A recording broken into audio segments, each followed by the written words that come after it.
Hello and welcome to Imp and Noob. Oh, bloody hell, messed it up. Great start, Imp. I had a cough all over it. Oh, it's bloody brilliant. Hello and welcome Merry to Christmas, Imp. everyone. Hello and welcome to Imp and NJPW Noob Sir Sam's Wrestle Kingdom 14 preview. The reason I mucked it up, it's a long title and it's a different title. So I wasn't ready for it. Anyway, it's our special Boxing Day live special, aka Imp does the best to digest his Christmas food still. I'm still full. It's so much to eat. I had half a plate of turkey. I'm the guy who has the turkey leg. So, and it was like a Chris Hoy cyclist turkey leg. Like that turkey's been on a bike. It was a thick leg. So I had half a plate by the end of it. Thick and rangy. Tough. like a man leg, like a Viking leg. Wait. Oh. This is like Show's legs from the bodybuilding competition. Follow Show from Mapungi3K on Twitter. It's an interesting follow. You'll see a lot of flesh. Just to put it lightly.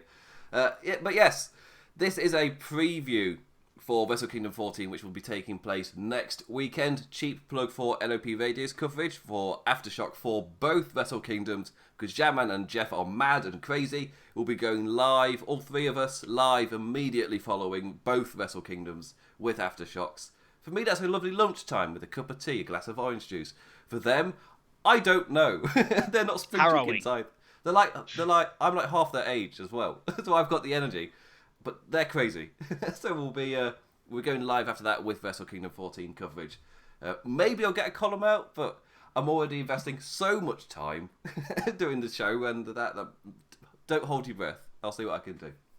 Anyway, today it is 1 week until Wrestle Kingdom 14, which feels crazy that it's that close. Only just done Christmas, and it's immediately turning to Wrestle Kingdom.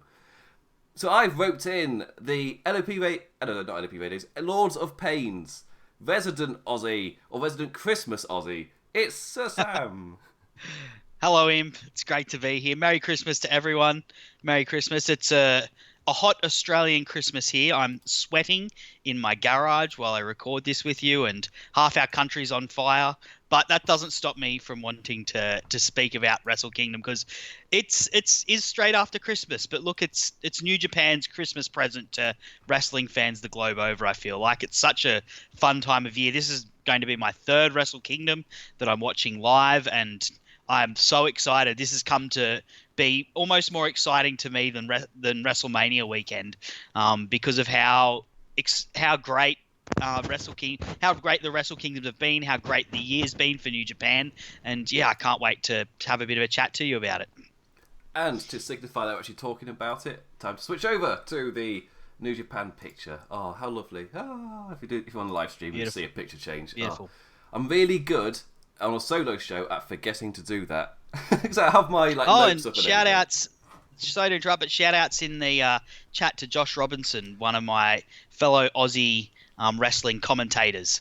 I believe he lives in Adelaide, so he'd also be sweating bullets right now in the thick of our traditional Christmas heatwave. In Australia, we generally don't do the hot Christmas dinners that you have, so we've been I don't know, in my family we have seafood, so prawns, we had oysters and some cold ham, so you know, once it's been obviously then smoked and cured and everything, but and then just for dinner I've just filled up on Christmas leftovers, so I'm feeling pretty good as well. So Merry Christmas, Josh. I follow you on Twitter. I know who you are. Yeah. Good lad. He's got a great podcast as well. He's a good follow. Yeah, we've turned into plugging. Whoever turns up in the comments, just plug their shows. Yep. We're very giving. But yeah, so Wrestle Kingdom 14. Next week we're going to be joined by Ray Cash, or Kayfabe Ray Cash, as we called him on the show, from Chairshot Radio, to talk about Wrestle Kingdom at the peak before the show, because he is a massive Naito fan and will be at his sweating most.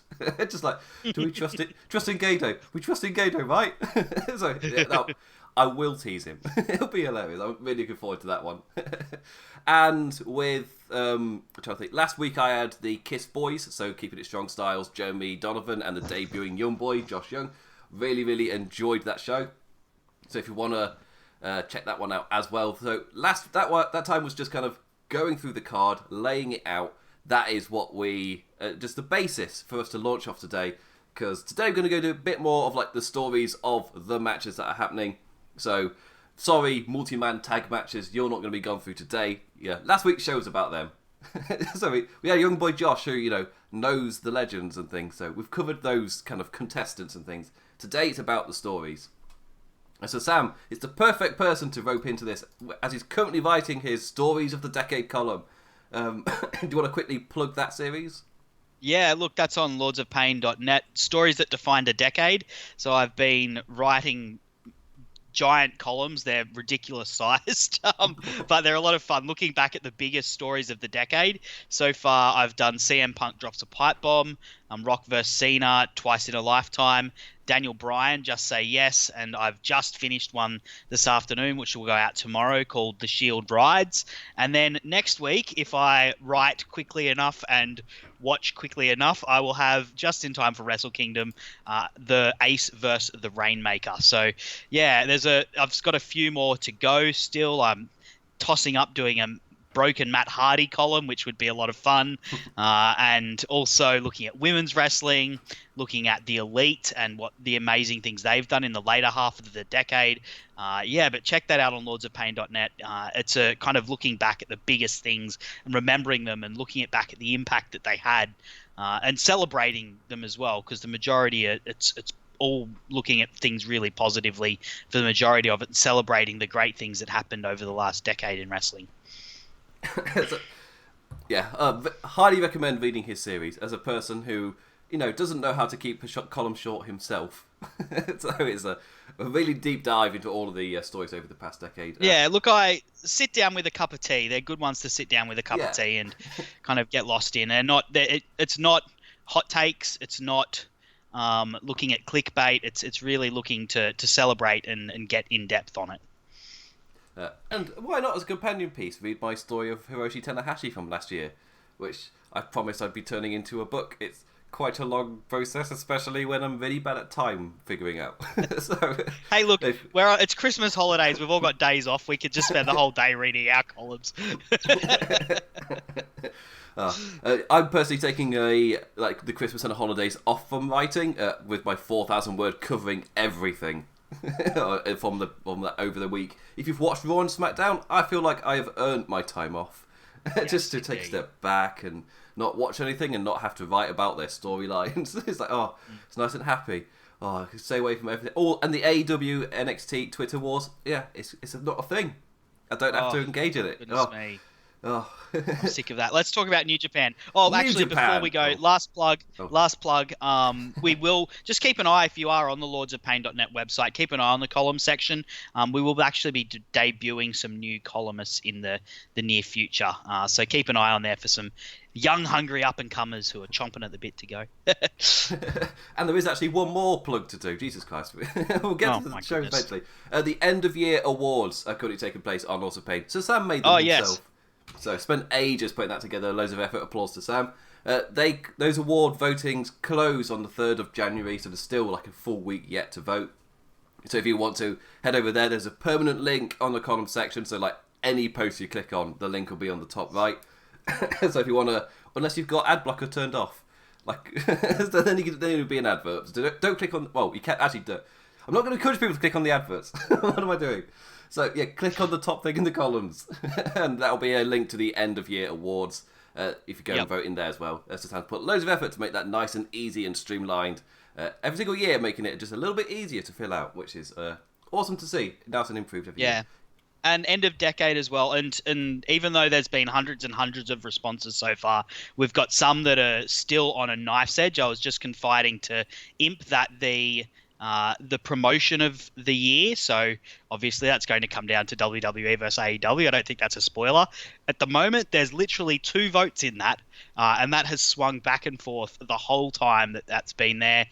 There's a lot of categories that are still a lot able to be done, including of the Decade Awards. The Wrestler of the Decade is a long way from being decided, and particularly with Match of the Decade, the place at things like 4th, 5th, and 3rd placings have got about 10 matches that are all contending for it. So, if you make sure you get your vote in, because every vote is counting.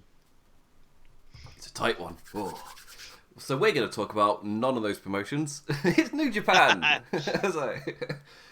Also, the title says New Japan New Japan. He just called himself that when we did our very first kind of column covering it, and it was his first year kind of watching the promotion, so he was still learning the ropes, and I was somebody who'd been watching for a few years at that point. So I was the expert as Sir Sam smashes a cup. I was the expert as Sir Sam was the noob, and the name is now stuck. He's a noob forever. So even though he's followed all of the stories now for a little while, for a couple of years, he's still a noob. So we're first going to go down, I guess, in importance as we're taking it. Well, I say importance. We've got Liger as our final topic to end on a high with the Wrestle Kingdom, a nice little message for like goodbye Liger, whatever.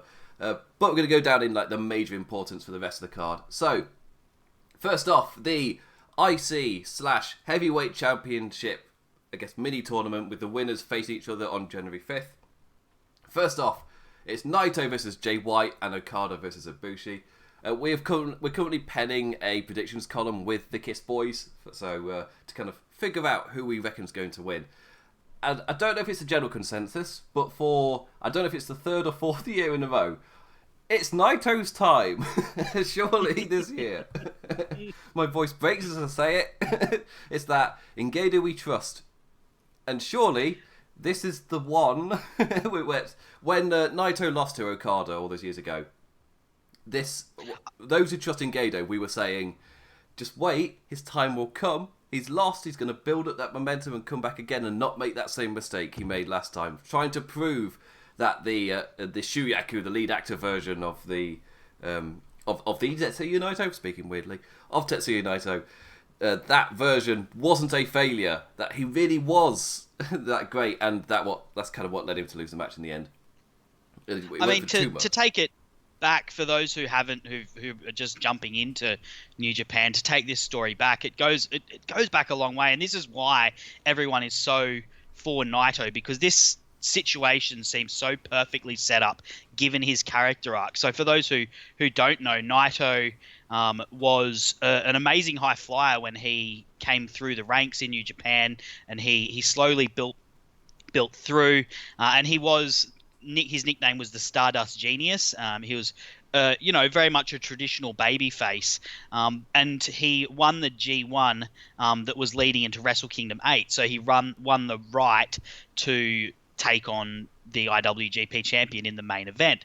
But in the lead up to that, somehow he went off the boil. It's not entirely sure how, but when you watch these matches, you could see in his eyes, and particularly I've rewatched a few of the Stardust Genius matches in that period, you can see in his eyes he is overthinking it, and he is in a situation where he's overawed himself, and the crowd sensed that. The crowd kind of noticed that this guy doesn't belong, and then it became a feedback loop of the crowd feeling like this guy doesn't belong, and that fed into Naito's own insecurities, and in being not being able to meet the crowd's expectations.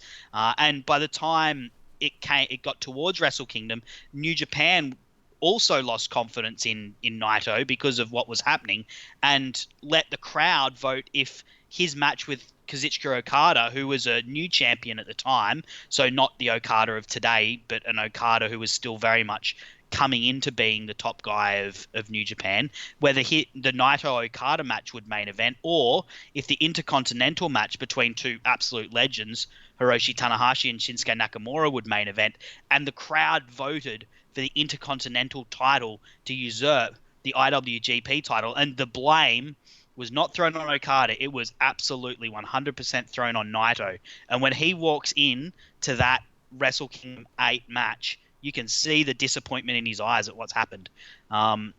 He's a guy who lost himself and got lost in the situation and overthought everything. And because of that, he failed in that situation. He had to leave New Japan to find himself. And he came back having been sort of rejected but reveled in the rejection that he got in the Mexican promotion he was in CMLL, he came back and rejected everyone that had rejected him. He rejected the crowd. He refused to play up to them like he had before. He rejected the company, and when he won the Intercontinental Championship, he destroyed the thing. He took revenge on it, and he's now, as you said, at Wrestle Kingdom 12, he was in the main event, and people thought that would be his time. But once again, he overthought things. He wanted to play up to the crowd. He wanted to prove he wasn't a failure, and he failed. But now he has another chance, and he comes in with absolutely nothing to lose.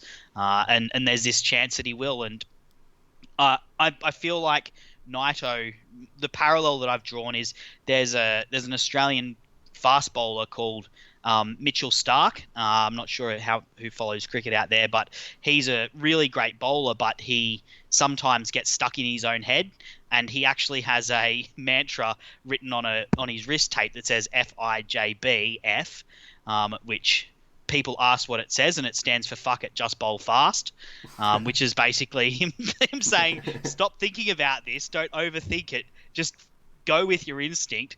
Don't try and please anyone else. Just do what you're good at. And that's what Naito needs to do right now.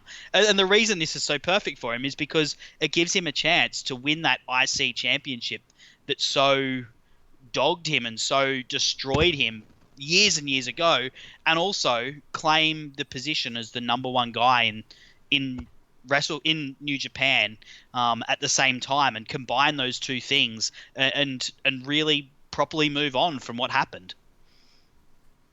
And this is kind of the really, really good kind of, I guess, Gedo building, where the person he has to get past first is Jay White, like the modern day Rainmaker support of Gedo, with launching him to the moon. The exact opposite of Naito, somebody who made it to that peak from the beginning against Tanahashi in major stage, and then he beat Okada at Wrestle Kingdom last year. Like, he's already done the thing that Naito's not been able to do. And sold out Madison Square Garden. Yeah, he sold out Madison Square Garden. Totally undaunted by getting thrust into the biggest stage. And Naito has got to match him in that to get past him. He cannot get past Jay White if the stage encompasses him once again. He won't be able to get past it. So he has to essentially defeat that demon to even get to Okada this time. I love that story. And he's shown it before. That he's done it against Tanahashi. He's done it against Jericho. Naito can do it. So he can rise to the occasion. Of course, he's got to beat Jay White, who is the story of rising to that high level, having already beat Okada at Wrestle Kingdom. This year, can Naito rise to Jay White and topple him to even get to Okada and then still stay in his head?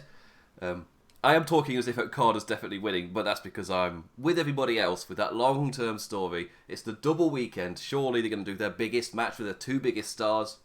It makes a lot of sense. The first show of the Reiwa era as well.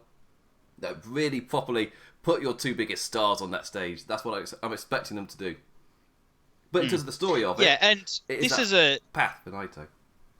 Yeah, and Naito versus Okada is a match that hasn't happened since Wrestle Kingdom 12. And whereas Naito and Ibushi wrestled, I think, 4 times last year. So I mean, that's why I think in our prediction column, I don't think it's a secret that everyone's going to be predicting Naito to win both nights, because this seems such a perfect setup for him. I mean, there's certainly for Okada, if Okada was to win, it certainly shows and stamps his dominance on the era, and he's already the dominant wrestler, but it sort of stamps that together. If it was Kota Ibushi who was going to win, he's the next rising face of the company, it seems. And if Jay White was to win, it's kind of a fulfillment of where he's been headed the last 2 years. But,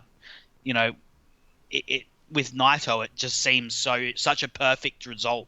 And traditionally, if we have our WWE headspace on, we're kind of like, well, someone's going to, Stone Cold Austin's going to turn heel, or or Shinsuke Nakamura's going to turn heel, or something, or something's going to happen that's going to swerve. But that doesn't tend to be the way that New Japan work, they might extend something out. So for example, the Tanahashi Okada feud, when Okada was trying to usurp Tanahashi as the ace of the company, that there were false finishes to that where people thought that it was going to be Okada's time to finally usurp Tanahashi and beat him at the Tokyo Dome at Wrestle Kingdom, but it didn't happen at the time. So Wrestle Kingdom 9 being the big example, and that seems to be what they've done with this one with Naito in not having him win at Wrestle Kingdom 12.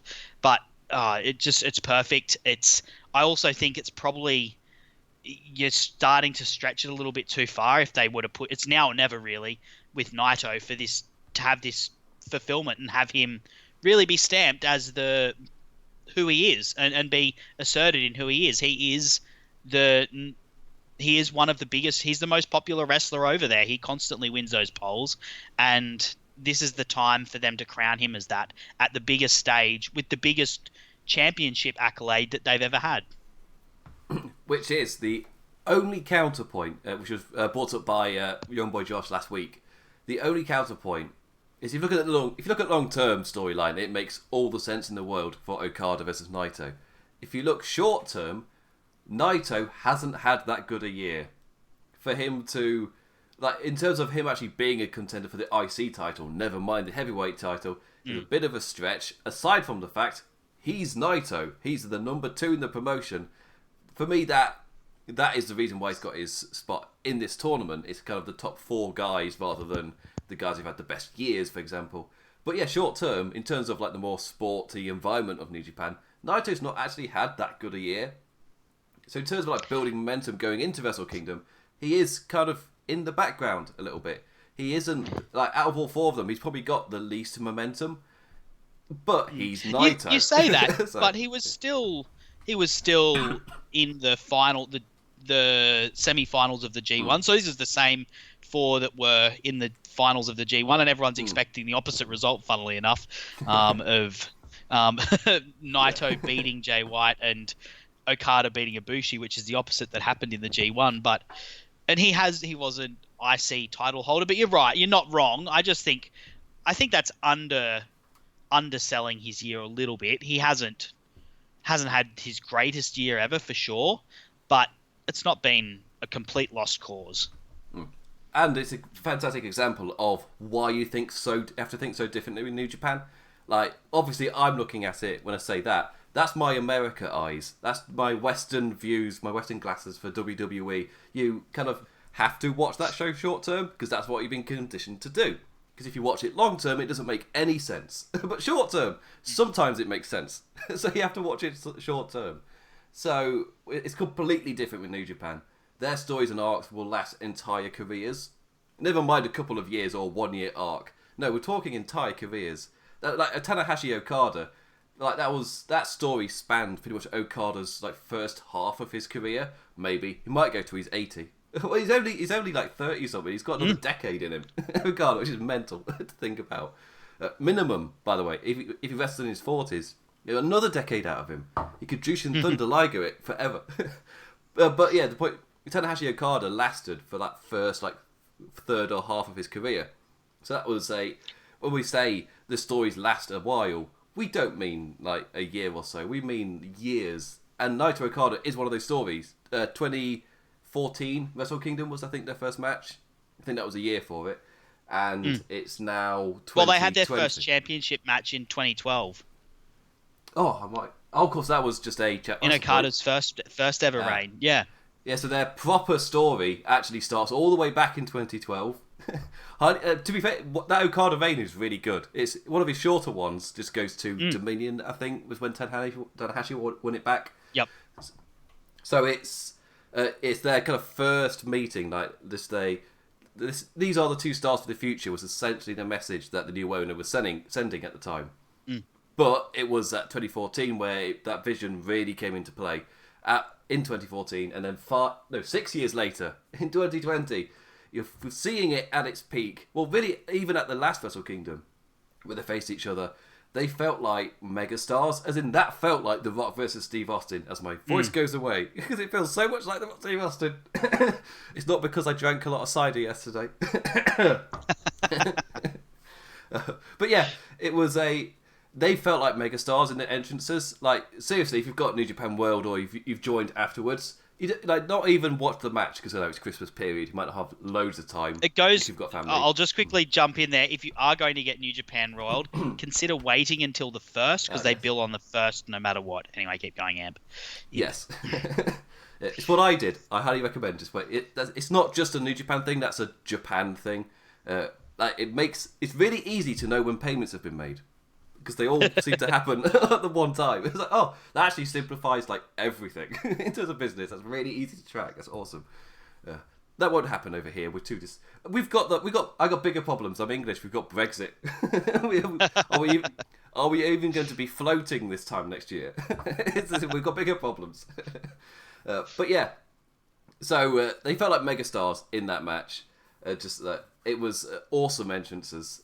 This year, I'm really interested to see how it feels.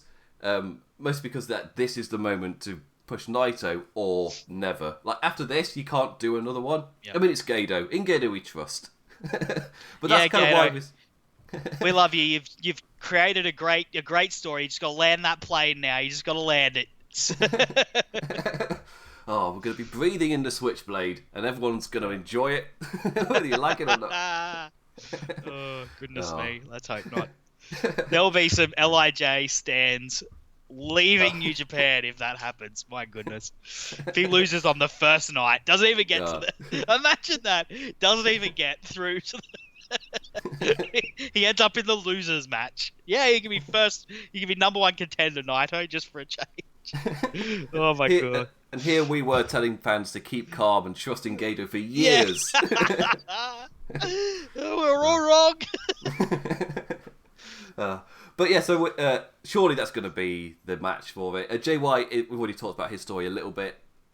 He is that guy who's had the perfect run, essentially. That amazing rookie, I guess, 3 year span. Just an incredible kind of run from him so far. This feels like it's going to be bumping up against the ceiling a little bit. But this is my hopes. We've just joked about him possibly winning. No, his story makes sense for him to lose here. It's perfectly fine. Ibushi is the one I'm the most questionable about. Because his story, because it's kind of been so in and out of New Japan, he's fine. He's only just this year, I think it was, signed that, or it was last year, I can't remember. He's only just signed his contract to be there long term. So now he starts to properly get his story arc. So he's the only one where you don't really know what's going to happen after Wrestle Kingdom, were he to lose or win or whatever. Just because we don't really know what his arc is. Like, we've got the little story of him losing to Tanahashi last year. He wasn't able to step it up when the Ace truly stepped it up. This year, he was able to do that and he overcame Jay White to win the G1 Climax. But can he overcome Okada at Wrestle Kingdom? A lot of people are predicting no. But this is his first time actually in a main event on January 4th. He's been close. He faced Nakamura in the set. Well, they called it a double main event, but come on. There's only one main event. He was penultimate match of the night. Amazing match, but still the penultimate one. So, Ibushi has never main evented Wrestle Kingdom. This time, this is where he finally does it. And in terms of like a long-term New Japan story, it makes sense to kind of copy what they did with the G1 Climax. At minimum, I guess, because we don't know where it could go afterwards. But the first time, he puts in a great showing, but when it comes to that point to truly step up, the person who's been on that stage before can do it better than him. But next time, when he's got the experience, and we've not seen Naito Ibushi for a little while, and Naito's holding the title for a full year, maybe then it makes sense for him to go again. He won't win the G1 Climax again next year. Gator likes to mix it up. But yeah, Ibushi's the only wild card, which is now a word we're not allowed to say in wrestling. Thanks, WWE. But he's the only wild card in this mix because we don't know what's going to happen after Wrestle Kingdom. So him losing feels a bit more kind of like, oh, but what does he do afterwards? New Japan are normally pretty good at the wrestler is lost kind of angle, so they have to find themselves again. But he's the only one where, what's his story after Wrestle Kingdom? It's kind of in the air. Yeah, I tend to agree with you with Ibushi there. He Okada lost his first title match at the Dome. Naito lost his first and second main event title match at the Dome. Jay White hasn't had a title match at the Dome yet, but he lost to Tanahashi in his first match at the Dome. It's for Ibushi, he would be the most. If I was going to rank in who I would pick as most likely to win, he would probably be second, closely followed by Okada. But I don't see them doing a final of a match that they've done. Yeah, look, you call it predictable almost that Naito's going to win. Is that a criticism you could level at it? But like, I don't know. For me, could you level it a criticism at Avengers Endgame, knowing that Thanos was going to be defeated? Of course he was going to be defeated at Avengers Endgame. It's the story of how you get there. Like, it's the highs and lows of the matches that is where the fun's going to be. And because New Japan put on such great matches, it is actually, the fact that the ending might be predictable is not, it's not the end of the world. It's they will take you on a roller coaster regardless and make you forget that that Naito is supposedly predictable. It's because I've seen it sometimes with like friends and family where they'll go, "Oh, that was blatantly going to happen." I'm just sitting there going, "That's because they foreshadowed it. They told you it was going to happen, and then it happened." It's a very good movie technique to tell you something's going to happen before it happens, but you don't know you're being told it. It's just like with little things in the atmosphere. Somebody does a look or something like that, or you see a sign, like a literal sign sometimes, but it's in the background. You're not really paying attention, but it's enough to tell you something might happen. New Japan, Gedo takes that on board. He'll essentially paint the picture and then he just has to put that final note on it rather than, ha, swerve! Like, no. New Japan aren't like that. They don't do those massive swerve angles. The only surprise you'll get is something kind of like Shibata, where we'll talk about that later, but just that like surprise appearance kind of thing. Well, and it will still be deeply rooted in what's going on. So, for example, last year it was a surprise when the firing squad attacked the Elite, or the Bullet Club. I guess it was the two parts of the Bullet Club. They were called they called themselves the Firing Squad at the time, but the Bullet Club OGs, they attacked the Elite, and that was a surprise when it happened. But you look back on it and you're like, oh my god, how did I not see this was going to happen? Of course it was. They were building up to it, and same with Shibata. We'll get into Shibata and Kenta and Goto, and like what's happened in there actually makes sense. Even though it was a surprise when it all happened. They play the notes, but the question is, do you realise that there's actually a full song here? It's the kind of try and think of a metaphor on the spot. That's what I've come up with. So it's you realise that there was that song the whole time, but you don't realise it until the final beat, kind of thing. This time, this story has been playing out for so many years that really it feels like, I've spotted it here. You just got to nail that final chorus. Do the key change. Naito wins glorious. Just absolutely nail that key change. Australia are in Eurovision now. They know about key changes. They can all do that. So it's, it's surely got to be Naito now. We've not really talked about Okada's story, but he's been talked about so much. I feel like we don't really need to go into Okada unless you want to just a little bit to sign off this section. Oh, I mean, what's there to say? He's the number one guy in the company, clearly, and if he was to win it, I mean, I don't think anyone would be surprised. It'd probably be like, lol, Okada wins, because of course he does. I mean, and he's almost been a bit contemptuous of this whole thing when it comes to winning whereas Naito actually has a storyline reason for wanting to win the IC title. Okada's kind of like, I don't really care about your IC title. I'm the world heavyweight champion, bitch. Like, I don't care. I don't care about your second place prize there. I'm the number one. But he'll still do that because he wants to maintain that status as being number one, which he fought and cried. Like, he gave everything to get to that point. And his own story to get there was absolutely emotional and riveting. And if he was to win it, then it's just another notch on his belt, as solidifying him amongst the greats. So it would not be out of the question for him to win. But I don't really think he needs it, to be honest.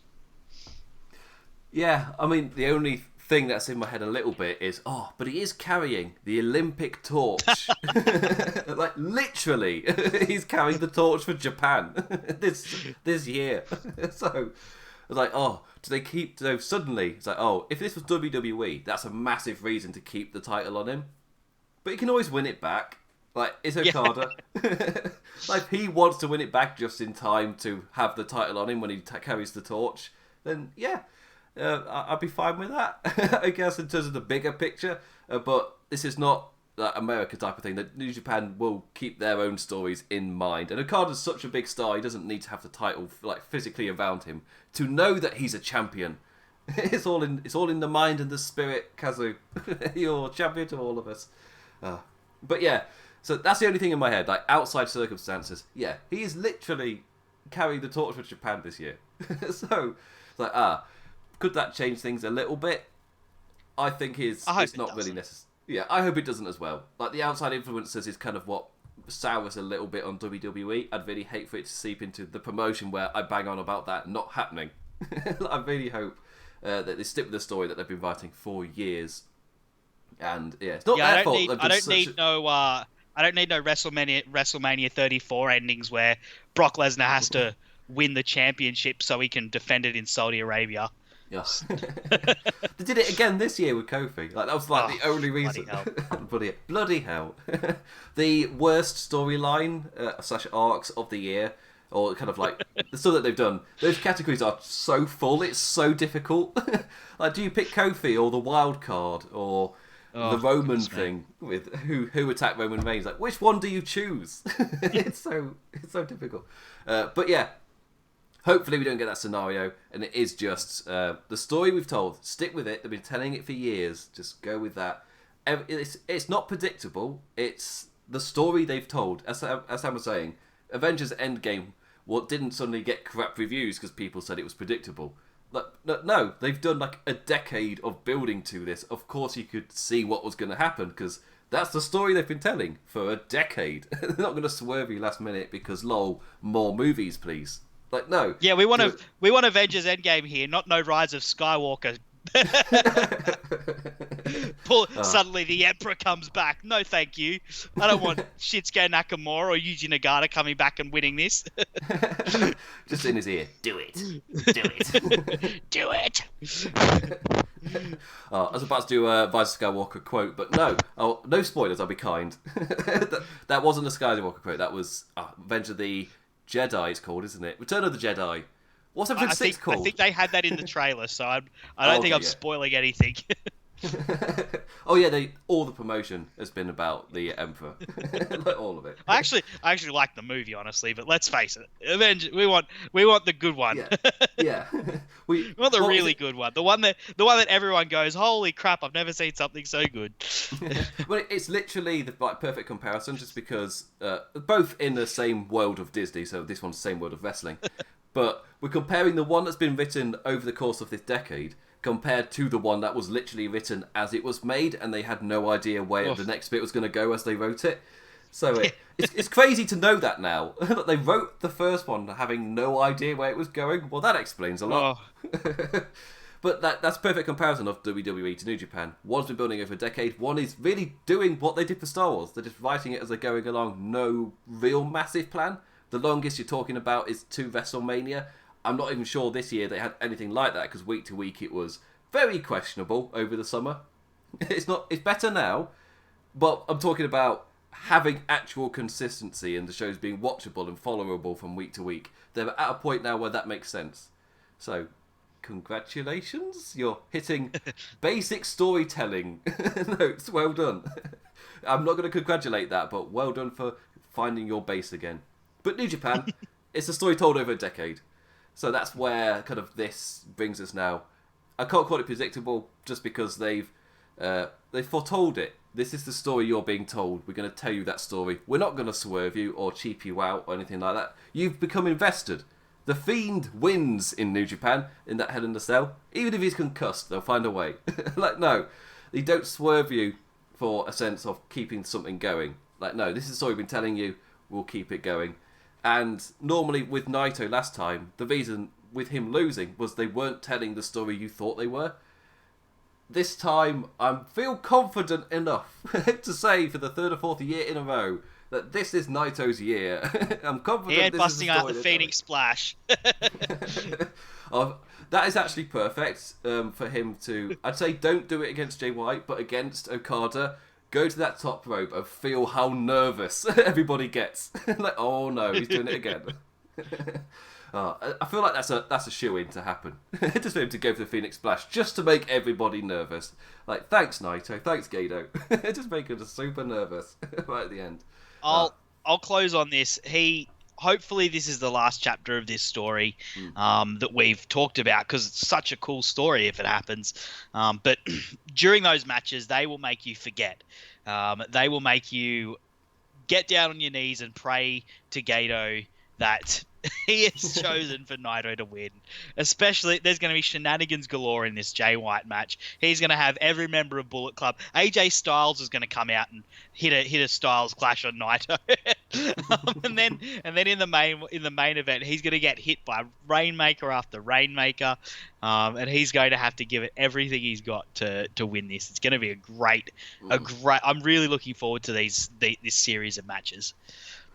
Right, so before we went live, we were like, Sam was asking, how long do you want to go? I was like, 90 minutes, we'll keep, that seems like fine, we've got like 10 minutes per match type of thing. And so Sam was just joking that, look at us, we'll be halfway through, we only talked about one segment.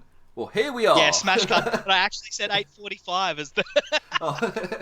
This is incredible. It's 8:44, that was an incredible guess. Well done. So we'll see how quickly we get. These matches we won't talk anywhere near as much about. We've technically talked about 3 or 4 matches with the losers match and this whatever. So I'll take that as a win. We've talked about 4 matches in 40 minutes. Well, that counts as fitting our 10 minutes per thing plan. That's fine. We'll see how the rest of it goes. Tell us what you think about Okada, Naito, Jay White, Ibushi, or whatever. Again, next week I've got Ray Cash, who's a mega Naito fan, as you just heard us talking about. Yep, that's going to be a tense show. That'll be fun. So, next up, in terms of like our random order that we figured out, the juniors, Will Ospreay versus the returning Hiromu Takahashi. Me personally, a massive Hiromu fan. I first got exposed to him when he was under his CMLL name, can't remember what it was, but he faced Dragon Lee on a random ROH show, and I was like, damn, they're really good. That's awesome. Then I learnt about their match on Fantastica Mania, which was also really, really good. Weird to think Hiromu was bald at that point, or just very short haired, just because he'd lost a stipulation match, I think, in Mexico. So he had short hair as he was facing Dragon Lee. But yeah. Actually, funnily enough, match. if you go back to the Wrestle Kingdom 8 match between Okada and Naito, you will see a bald young lion Hiromu just tending to the ringside. Yeah. No, that's because Hiromu was struggling as a young lion, like it just wasn't really clicking for him. Then Naito extended a hand and helped him out. Suddenly, with his guidance, he started to really learn and do much, much better, and things started to click under Naito's guidance. So when he returned, Naito offered that hand again with LIJ, which was like, it ties into their young lion stuff. Yeah, wow. Oh, I love that. Oh, that's great. But yeah, so Hiromu now, he returns. I feel like it's as a megastar, but the story is quite interesting with him. When he got injured, he had just got the rocket ship attached to him, as in, we are going to make you the face of the junior division. And that night, he breaks his neck, which is like, just awful timing, obviously, and of course, awful injury. The fact he's wrestling at all now is kind of crazy to think about when you think of how I was going to say harrowing, but it was not a good injury at all. So he's been out for quite a while. But Hiromu is not a sane person. He is an interesting man, I think, to say the least. On his returning night, the way that he essentially did a promo against Ospreay was to run back and forth into the barricades and then upside down ask for the microphone and just like, I'd like a match, please. And that's pretty much it. So, you are an interesting fellow, Hiromu. I also completely forgot that in the past, these two, on the kind of like risers to the top of the junior division, these two have faced off in the past, and their storyline that time was Hiromu calling Ospreay a cat, So it's elevated a little bit past the "you're a cat," or Will. No, I'm not. I'm not a cat. Stop calling me a cat. You are a cat. I'm not a cat. And it's all about Ospreay embracing. He is a cat. And then they became friends by the end of it. It was an interesting storyline, if you could call it that. But this time, that's in the background a little bit with Hiromu teasing with Ospreay a little bit. But Ospreay, he's risen so far above it that he's like, yes, good memories. Rather than, I'm not a cat. No, he's embraced it. Will Ospreay is a cat, and he knows it, and it's part of him now. So, this time, the other side of the story, I think I'll let Sir Sam tell the other side. Will Ospreay, he is just a little bit higher up the pecking order than when Hiromu got injured. Yeah, it's interesting. I mean, there's all that sort of kind of quirky Hiromu stuff going on there, but the facts are, Will Ospreay has... Hiromu broke his neck, and they plugged Will Ospreay into his position. Ultimately, that Kushida sort of and Taiji Ishimori sort of carried things for the rest of last year. But from the start of this year, Will Ospreay has taken the junior title and the junior division to new levels, new levels that are better, that are higher than Hiromu ever reached. Hiromu never wrestled in the G1. He never beat heavyweights.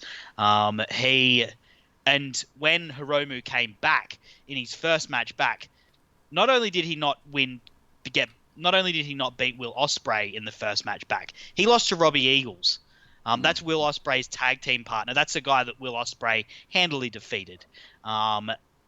So what that says is the level of the playing field now is something that has risen all around, not just Will Ospreay, but Will Ospreay has pulled, a rising tide lifts all ships. He has pulled the rest of the junior division up higher as well. And now not only is it the champion that's potentially better than Hiromu and that Hiromu's struggling to beat, it's the contenders as well that are around. So Robbie Eagles, yeah, he's a guy, he's had a great year, but he's by no means a massive star in that company. He's not even the number one junior in his faction.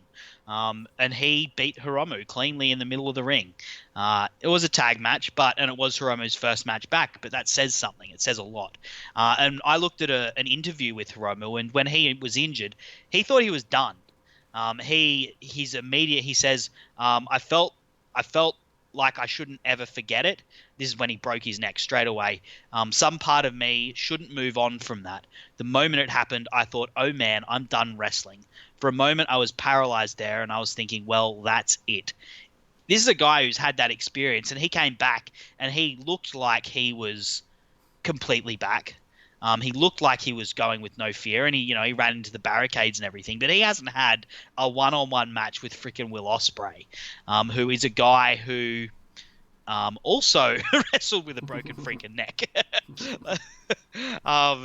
and who is coming off one of the greatest years in wrestling, not just for juniors, but for any heavyweights, juniors, whoever. He's coming off one of the great years, and so for a guy who is coming back from such a horrendous low, it's a massive mountain that he has to climb against Will Ospreay.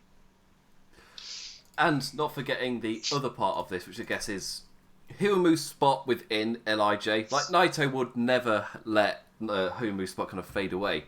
But in his time gone, a different junior rose to the top in Shingo. And he was up there with Will Ospreay. When Will Ospreay was having those incredible matches, like the best one for me personally was against Shingo in the Best of Super Juniors final. Like, that's my match of the year. I love that match so damn much. But it was Shingo who got that opportunity, who got that spot. Now, Hiromu's returned.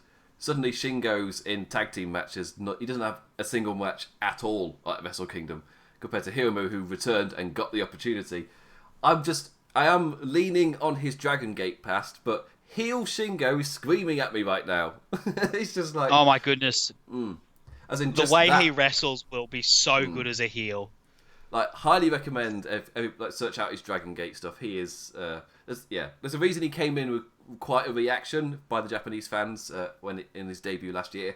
Like, yeah, he's got a reputation, but him in LIJ is a very, very good fit, as we've seen. But it also makes sense that he won't like having his spot taken away from him from somebody who hasn't won a single match at all year. When Shingo had such a hot streak, had such a hot match, had a fantastic G1 climax against the heavyweights as well. And he was right up there at the peak of the juniors with Will Ospreay. If you're talking about the rising tide, he was someone also riding that wave. He was right behind Will Ospreay. But he was one of the people rising it, right? He was unbeaten, undefeated for so long. Actually, yeah, and to be fair, in the Best of Super Juniors, it's like he was the one lifting that tide, and then Will Ospreay rose to it to surprise everybody. Like me included. I was just assuming Shingo would get this massive push. But turns out it was a really smart idea. And Ospreay feels like a megastar because of it. But yeah. But for suddenly Hiromu to come in and just take it all. Like he's the one that gets the match at Wrestle Kingdom. He's the one who gets that massive spot after the amazing year that Shingo's had. It makes sense Shingo would be a little pissed. Like he might not show it. He might try and hide it a bit. But it makes sense that he would not take that very, very well. And even though he's been he's nominally said that he's going to wrestle as a heavyweight now. Looking back, people were saying after that junior match that they had, the match at the Best of Super Juniors, that this could be what we have at Wrestle Kingdom, and I don't think anyone would be bummed if that was the case. And yeah, Shingo's got to look at it now, being like, I did all this stuff. I'm match of the year, wrestled amazingly in the G1 as a junior, and now I hadn't even thought of Shingo's part in it, but now you bring it up, like it's so clear that he, that could definitely play into whatever happens with Shingo going forward at the Dome or after. Like I put that in the category of the awesome LIJ stories that just aren't really happening. Could happen. Soon. Yeah, could happen potentially. Who knows? Like, I really love the idea of Evil. Maybe a new beginning. Like, my story of Evil gets consumed by the evil. Like, calls himself the King of Darkness, but the darkness consumes him. I love that story, but they're not going to tell it. Just, I thought when they said, "Oh, did you know that Evil's Io Shirai's dating Evil?" And my immediate reaction was, "Yeah, she turned heel ages ago." Yeah, no, actual Evil. Right, yes. There's a little play on words, everybody. Just do it. But I started through it because it's the day after Christmas. Anyway, so I think that kind of paints the entire picture for the juniors. Really, really looking forward to this. And these guys are going to shred it. Yes. These guys are going to have these are two people who don't know any fear. And Will Ospreay is only wrestling once. Yeah. He gets a night off on the 5th of January. Probably a good thing they gave it to him, but that means that he's going to, be wrestling knowing that tomorrow, no matter what happens, he'll, at worst be safe in a hospital bed. And the other part for me is in terms of predicting who's going to win. The biggest reason I've gone with Hiromu is because he has got a match the following night. It's not just any match. He's going to be in the tag team match, which will be Jushin Thunder Liger's final match at Wrestle Kingdom. So it's kind of like, it makes sense that the guy who really elevated the junior division in Jushin Thunder Liger, it makes sense that he would be in a tag match against the current junior champion in Hiromu Takahashi. And because he's in that match, I'm like, it feels like Hiromu should win here. Purely because of that. But because it's Gedo, that could be a very smart MacGuffin. Just put in the match the next night. It's like, he's against Jushin. Yeah. It does feel like Will Ospreay is moving on to the heavyweight division. I feel like that is what makes sense after what happened in the G1, after the year he's had, after the muscle mass that he's put on it. He's bigger than most. He's dwarfed some of when he was standing toe to toe with Okada, he looked as big as Okada, and Okada's one of the bigger dudes in the heavyweight division. Like, I feel like this could be a swan song for Okada. Sorry, for Ospreay in the junior division. And as we all know, the rumours were around that WWE were looking at Okada and wanted him because he was tall, or they see his potential. So Ospreay is literally risen. He is now tall. Well done, Will. If you consider for heavyweight. Speaking of heavyweight and being big and mass, it's good to move on to the Never Openweight Championship. Big lads doing big lads. Yes, big lads doing big lad wrestling. The Tomohiro Ishii spot, which he's not got this year. Sorry, Rich Latter. It's Kenta versus Goto. Kenta feels like he's just as responsible for the current generation of the Bullet Club as Jay White is in a way, in terms of forming their identity. Like, for me, it really clicked when Kenta turned heel and joined them. Suddenly, everything made sense, the entire picture.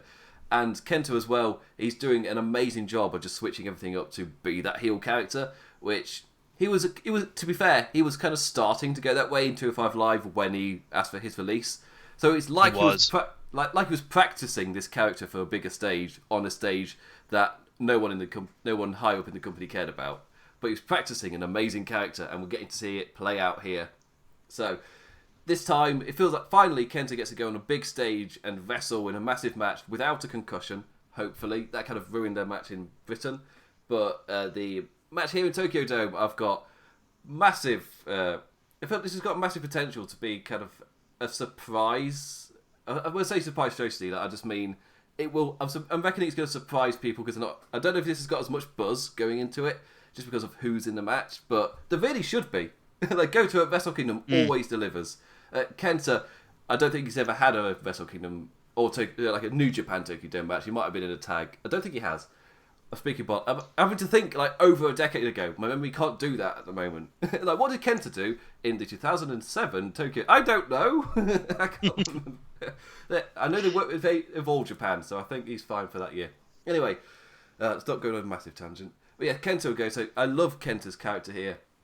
Goto as well, he's kind of... It feels like he's fighting for both himself and Shibata, for what Kenta have done to Shibata. If you don't know, Goto and Shibata won the Tag Team Championships. Their Wrestle Kingdom story really bounces off of each other, especially Shibata working his way up to the heavyweight division, where unfortunately we all know what happened, but the massive story of Shibata earning back that respect was fighting against Goto, where he and Goto had a ball to the walls amazing Wrestle Kingdom match against each other. And also, Shibata had to prove himself against Ishii at Wrestle Kingdom, but then also Goto and Shibata worked together. They got on such a great page that they were able to beat, I think it was Anderson and Gallows, for the Tag Team Championships at Wrestle Kingdom. So, Goto and Shibata are like massive friends. They're great friends, and there's a ton of respect between the two of them. And after what Kenta did to Shibata, it makes sense that Goto will want to kick his ass. All the sense in the world. Well, the thing I love about this match is for both of them, it goes back so far.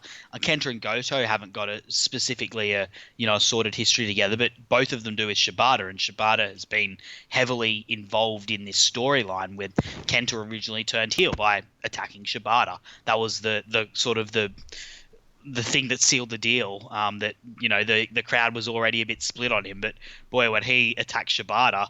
Well, actually, Shibata attacked him, to be fair, but when him and Shibata got into it, that's what sealed the deal with his heel turn. But both of Kenta and Goto have such a history with Shibata. Goto, they grew up together. They were classmates at school. They wrestled in the same amateur wrestling team in Greco-Roman wrestling at school together. And then there's all of the stuff they did together wrestling in New Japan previously at Wrestle Kingdom, and the history that they've got. And in the when Goto was out of sorts, he had a really bad start to the year. This time last year he was on the pre-show for Wrestle Kingdom, and to train for the G1 he got beaten by Jay White left, right and center, and to train for the G1 he went to the LA dojo and trained under Shibata to prepare himself for the G1, and managed to achieve his goal, beating Jay White, get his revenge of sorts. And Shibata and Kenta wrestled together, and you can see in their movesets how influenced they are by one another's work. And when Kenta came to New Japan, he was supposedly going to be managed by Shibata. But I guess Shibata didn't realize how Kenta had changed while he'd been away. And you're right, I love 205 Live, and one of my favorite stretches is Kenta versus at the time Hideo Itami versus Mustafa Ali, and the character that Hideo Itami had is this arrogant guy who thinks he's better than everyone else, and who thinks he's better than the promotion that he's in, thinks that he should be in a bigger role than what he is, and demands respect. He kept on saying, "Respect me." That's what he would say, and Shibata didn't realize the chip that Kenta had on his shoulder. And when Kenta wasn't accepted by the New Japan crowd, he immediately, I guess, looked at things and was like, why am I here? I'm Kenta. I'm better than this, but these guys don't recognize. So I'm gonna, and then he joins the Bullet Club, who are they're the team of people who all feel like that. Jay White, that's exactly how Jay White feels like. He feels like he should be on a bigger stage than what he is. The Gorillas of Destiny, they're the tag team champions now and have been for a year, but they were the ones that felt like they were sort of overshadowed by the Elite and attacked the Elite last year. And so this, Kenta is a natural fit into Bullet Club there. And of course, Shibata didn't want to see that because Shibata remembers the Kenta that he knew before Kenta had that chip on his shoulder. And that's when those two got in. And you just know in this match, the crowd is going to go berserk when Shibata gets involved, and you just know he's at least going to be at ringside, in Goto's corner for this, and there's going to be something at some stage where he gets involved. Maybe Jado is Kenta's second, and Shibata, decks Jado or something like that if he doesn't necessarily get into it with Kenta. But this is going to be such a fun match. As we were saying earlier, you realise afterwards that all of the notes of that song were being played. The question is, what song at all are they playing? With Shibata. Yeah. Like, we've seen something, and we know something's going to happen. The question is, we just don't know what at all. There's not been enough for us to really put stuff together. We reckon Shibata's got to play a role because he's been involved in the build. It makes all the sense in the world. We don't know how, in what respect, at all. All we know is, at the moment, the word is he's not got anything to actually wrestle properly, but a run-in where he does another awesome drop kick, not out of the question. Yes, please. I'll take that.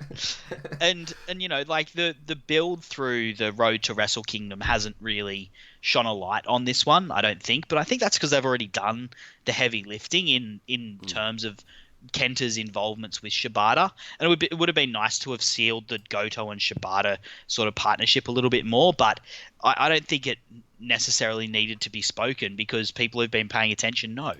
And these guys are Kenta and, as you said, both of the Goto never lets down at Wrestle Kingdom unless he's on the pre-show, and then you get Hoodie Goto, and that was a bit bit jarring. But Kenta's got something to prove. Speaking outside of the story, he does have something to prove.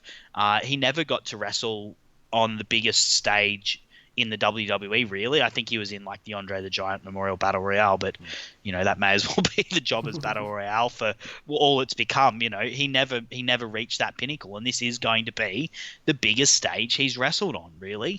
And he has something to prove. And Goto, as you said, never lets down. These guys are going to beat the bejesus out of each other in a, as you said, big lads doing big things. This is a real man's match. Oh, yeah, the man's wrestling. The wrestling for men. Yeah, the spirit of Ishii watching over them approvingly, hopefully. Speaking of big, strong man match, the US heavyweight title and everything about that. So, we've got two matches set up here which are a little bit interesting. One, we can actually kind of tie this into the tag team matches also happening on night one for the second half of this. But first, on night one, Lance Archer as champion, deservedly so, after an amazing G1 performance since splitting from Killer Elite Squad. I say splitting, Davey Boy went to MLW, so nothing they could do.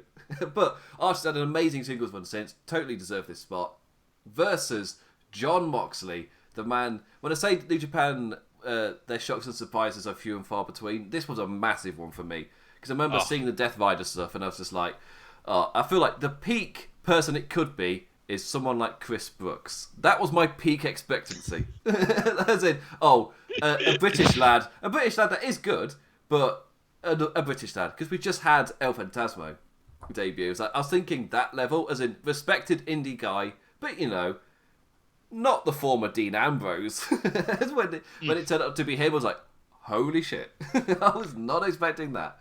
One of the true surprises for me of the year. And then he went to have such an amazing year. And it tied into his story with Kenny Omega in AEW so well That's just the whole picture. It was just fantastic, so great, and he's really cemented himself at this point in the division. Like and of course his stuff is Shota Umino as well, with Tapla's amazing drawings of the family of Ambrose, Renee Young, and their new child Shota Umino. I just love that kind of storyline going on. It's like, I've got a new child. It's like, even this red shoes in the background. It's like, Shota, where are you going? I have a new family now, Dad. I just love that. But sure, hopefully Shooter gets a new Death Rider jacket for Christmas, and he comes out with Moxley at Wrestle Kingdom, presumably through the crowd again, because that's Moxley's kind of. Chaos I'm just gonna link you something on Instagram, on Twitter, Imp, because so Shota actually posted on his Twitter just a couple of days ago, I think it was. Actually, it was on Christmas Day, 11 a.m. Christmas Day. I received a Death Riders jacket as a gift from my master at John Moxley. Someday I'll wear this again and be together. I will climb to the harshest mountain with this jacket, and there will be something at the end of the dream. So this is continuing, and I've got to say, look, as someone who was I'm a diehard Dean Ambrose fan, John Moxley fan. I'm so diehard. My wife bought me Dean Ambrose undies for my birthday. That's how. It was a bit of a joke, but still, the point stands. Like, he is pretty much my favorite wrestler of all time. So it's been, I've appreciated what he's been doing in WWE for, 2017, 2018, early 2019. But he was becoming a brunt of criticism of, like, this guy is not what we wanted. And it wasn't necessarily always his fault, but there was certainly people saying he was washed up. He was, he no longer had what once made him special. And it's been so man, the month of May and June as a wrestling fan for me, and then July, August, September during the G1 felt so vindicating. I cannot describe how vindicated I felt for constantly writing for this guy. The minute he gets out, he breathes in the sweet air of freedom and goes on a tear, the likes of which, like, there was no one hotter. Will Ospreay's had an amazing year, but I feel like the peak in terms of influencing the culture would have to be John Moxley leaving the WWE, showing up in AEW Double or Nothing, releasing that podcast with Chris Jericho, and then at the end of the week, finishing the week by winning the US strap against Juice Robinson. It was just, and then that match as well, for me, that's the match of the year, just because it felt so amazing for me emotionally. Like, it was so amazing to see him so unleashed and so free. And yeah, it was clear that he was holding back in the WWE, whether it was him intentionally or just him not feeling like he could release, or him not being allowed to release everything he wanted to.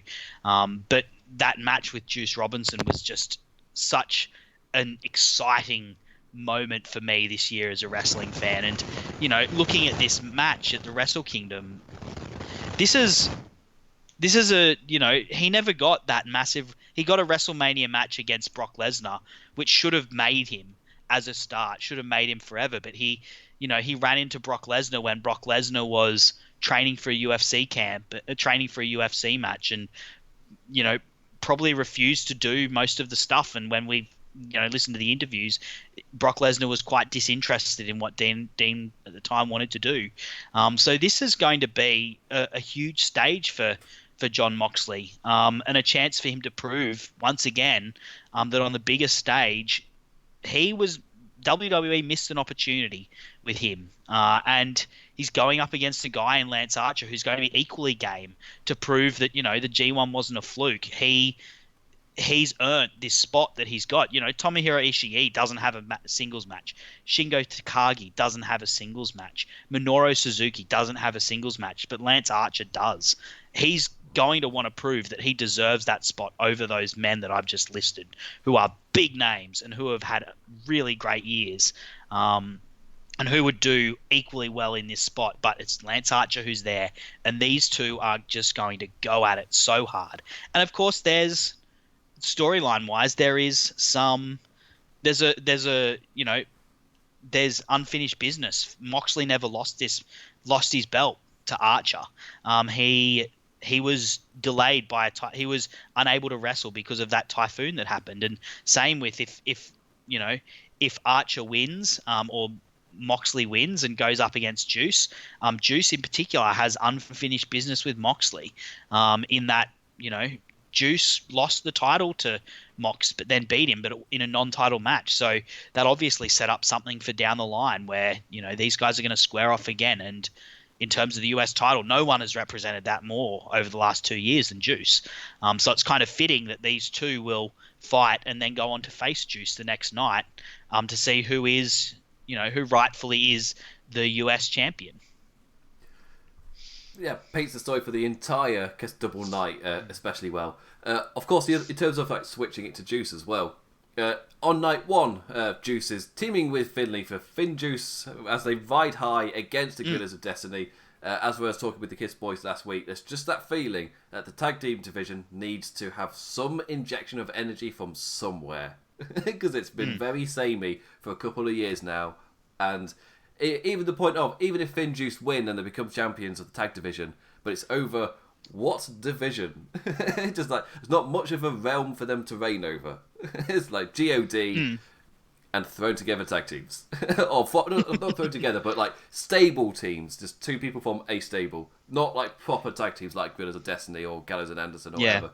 The tag team scene is very, very barren. But well, there's Evil and Sonata, but no one wants to see them as tag teams anymore. Yeah. We're all like, come on, out of the tag division, please, for you guys. Yeah, become those heavyweight stars. I know you will be. Please.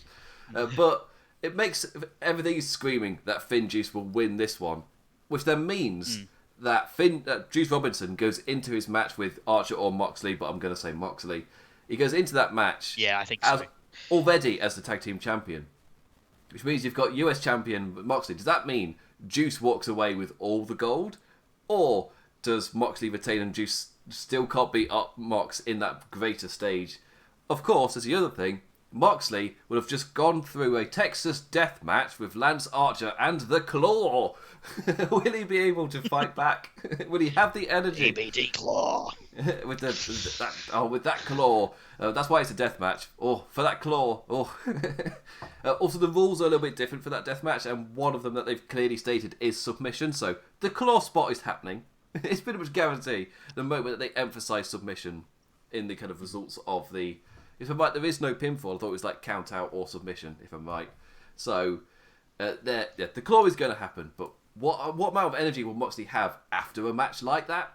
And Juice Robinson's coming in just from a tag team match. He's going to be so much fresher than John Moxley on that second night. But as we all know, Moxley, when he gets heated, he can stay at that level. So when he comes in, he's going to be hyped. Whilst Juice, well, to be fair, with the history between them, they'll both be amped. They'll be hyped. This is not billed as a death match, but I reckon it's going to be just as violent. It's going to be the two of them are going to really go at each other. Finally, with all of that build that's happened, where they weren't able to have their match, someone else won their title. But finally, on that second night of Wrestle Kingdom, they get to truly go at it. And it feels like all three people involved in this have earned that spot over the course of this year. And it's kind of like a little thank you to all of them. So that's kind of like awesome to see them get this nice little program. And I think Juice is the right person to go with long term. I think Juice and Finlay in the tag division is great because they're a fun. Like, Juice is a fun character, right? Yeah. There's not many other wrestlers who, he's not a comedy wrestler, but he's a fun wrestler. He can put it on. Like, he can have those banger real man matches when he needs to. But he's a fun guy. He's a fun character. He's a fun guy to get behind. He's got an amazing promo. Probably the best English promo in New Japan. And that's why I think he's important for the US title, for this US expansion they're going to do. I think they're going to make Juice the center of that. Obviously, you'll have your, in these US shows, you'll probably have tag matches with like the likes of Okada or Naito, Tanahashi to sort of bolster and give it some name value. But I think Juice is going to be the centerpiece of this US division. It's what they've tried to do with him so many times. They gave him the matches with Cody to try and sort of skyrocket him and boost him up. And I think this is actually going to do that because John Moxley doesn't have an injury. And it's the kind of, and having, I don't know, having that double champ status would actually be something quite cool. And it gives Juice also a sidekick to play off in David Finlay. Yeah, and Finlay at the moment feels like a perfect sidekick. Especially with his super charismatic Juice. Because he's so charismatic as well. As we were saying, he's fun. His outfits are flamboyant. Oh, amazing. Amazing. Flamboyant is a good nickname for him. I love this one as the latest one, where it's like a Serbian supermodel. It's quite... I don't know what to call it. It's an interesting one. But it feels like this will be a great way to really give Juice some momentum. It's not out of the question for Moxley to attain either. So his contract for AEW does allow him to return to New Japan for those bigger matches and defend the title. But not matches in America, though, which I think is the problem. Yeah. Like, you want your US champion to be able to wrestle in the US. Which is like the biggest difference for me, is Juice Robinson is, as a champion, you can actually build something there for the America shows. Because the biggest difference is this year, New Japan are starting their US shows. I don't know what level they're going to be at. My assumption is production they've been working on is going to be at quite a good level, hopefully.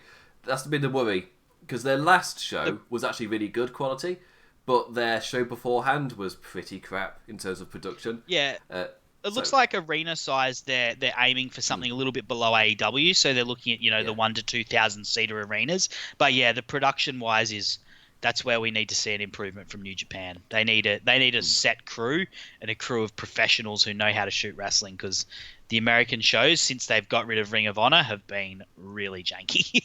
Yeah. But the last show that they did, I don't know if they did fly over their talent, but that was done really well. So where it was Lance Archer versus David Finlay. Like, that one was done really, really well. So hopefully that was them having learnt their lessons and actually invested between the two shows. But we'll wait and see what their actual production is like for these US shows. How much are they generally investing in this? So... But, yeah, because of that, you're going to want your US champion to be able to wrestle on said shows, which makes all the sense in the world for Juice Robinson to get that moment. And then you can do Juice versus Archer. You've got... absolutely. Great way to start things. Like a great feud to start things. A new beginning feud, even. Just plug them straight back in together. Yeah.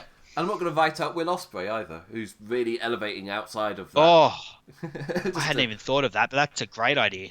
I don't know to what level, because I don't know if they see him as even higher than that, or if they see him like he could really help out with that US title scene on those shows in America. I don't know what level they see him as. He's tagging with Okada in the Road to Tokyo Dome, so pretty high, I think it's fair to say. It does a pretty high expectancy for him. But yeah, there's quite a few roads you could go down, but Juice as champion makes the most sense because you can use the man. It's more of a... I was like, oh yeah, that's pretty blatant when you think about it. It makes a lot of sense. Right, next up. Well, and he's, as we said, he's so charismatic and so... Like, the promo game is so important in America, and he's the best promo they got. Yeah. Anyway, we need to move on. Yeah, looks at the time. Oh, crap. So, next up, Jericho versus Tanahashi. So... Y2J versus the ace of New Japan. So, long story short, I see this as Tanahashi once again defending his kingdom against the evil outside influence. He's been the defender of New Japan for so long. He has saved them from literal death. He is, not a god, but he's the hero of New Japan. He's the ace of the universe. But Jericho is on a tear. And Tanahashi, if I'm right, is the last of the big lot of New Japan of this current era. I guess aside from Ibushi, but I don't see any reason for him to attack Ibushi. He's gone after the kind of identity of New Japan one by one. In Kenny Omega, who's representing them in the States, moving to Naito, to Okada, and now finally Tanahashi, of a veteran versus veteran, legend versus legend. Yes, that's what I kind of see it as.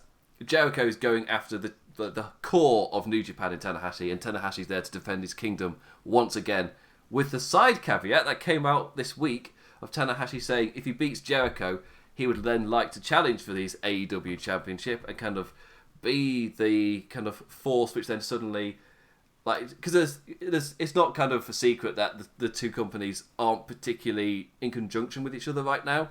And when you look at them announcing their US shows, suddenly that kind of makes a little bit of sense where they might have wanted to use the Elite to really push that, but the Elite went off on their own. So it makes sense that Tanahashi was like, no, I could be the one to kind of save that kind of relationship a little bit, and I would like to challenge Jericho for the championship. It's like, oh, he's even found an awesome ace babyface Tanahashi way to make it sound like an awesome idea. It's like, oh, you're so good, Tana. I can't not like any of your ideas. I'm not against it, but Tana's going to have to go through John Moxley to get that number one contenders position, I think. But in terms of predictions and things, that's where the story for me, it does make sense for Tanahashi to win. That doesn't mean I expect or definitely want them to follow through with Tanahashi's promise. They don't need to, that's fine. But normally in New Japan, if somebody says something publicly, normally it's them sowing the seeds for something. That right. That doesn't mean it's going to happen like anytime soon, but they sow the seeds, that kind of thing. This could just be Tanahashi trying to pull in the Western fans by mentioning AEW. It could just be as simple as that. But yeah. This is a similar sort of build to what Omega and Tanahashi had last year, actually, except I think it's a bit more explicit and probably a little bit better suited for the Y2J character of like, this is Tanahashi protecting his style of wrestling from the corrupting American influence that that Chris Jericho, I think, represents far more than Kenny Omega. Chris Jericho was in WWE at the peak of the Attitude Era and, was in that company for so long. And since he's come to New Japan has shown nothing but chaos in terms of the way he's bloodied Omega and shows up at the, jumps the barricades at the crowd. He does these things that don't happen in New Japan. And this is him coming up against like sort of the final protector of the New Japan, I don't know, fount of New Japan's pure wrestling. Judas character that, Chris Jericho represents wants to get in and poison the well and poison this beautiful, pristine fountain and Tanahashi's the last gatekeeper of it. And then there's, I think this AEW thing it's a really interesting caveat to put on it, although like sometimes, they just say stuff. Like who's the mole in chaos, and they don't necessarily follow up on it. But that would be cool if Tanahashi could mend that feud and mend that bridge, so to speak. And wouldn't it be great for AEW if that happened? What a thing to put on something that's totally different to anything else that's happening in American pro wrestling. These guys have Hiroshi Tanahashi, the wrestler of the decade for New Japan, as far as I'm concerned. And I think the most important figure for New Japan in the last 20 years, wrestling against their champion. And like for Chris Jericho, it's like he's started playing Dark Souls or Bloodborne, where he's going there to fight the demons of this beautiful land, and just like Dark Souls, he's lost against all of them. So he's putting a good effort. But he's left his mark on them. He's left his mark on them. Yes. But he's like, and every time he returns, you feel his influence in the New Japan world, even though he's losing every one of his matches. But that his mark has been left. And he's kind of like changed directions of characters as well.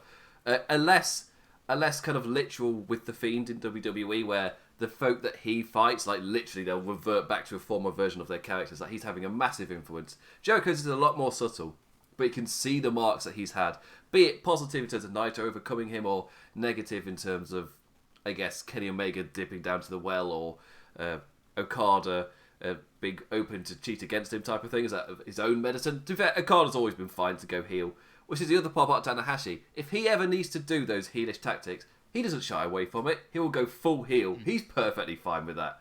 So that's a really interesting element that I'm expecting to see with Jericho Tanahashi. Like when Jericho tries to dip into the well, Tanahashi doesn't give a crap. He's gonna rise up anyway. So that's something I'm really interested in seeing. Tanahashi is like the man who can't be poisoned, essentially. and that's what Jericho's trying to do. And just like Dark Souls again, I'm expecting him to get his ass kicked. Tanahashi to defend the kingdom once again. Because it's one of those. It's been quite a short told story, as it's been told since Dominion, or I guess a bit longer if you're looking at the entirety of Jericho's arc.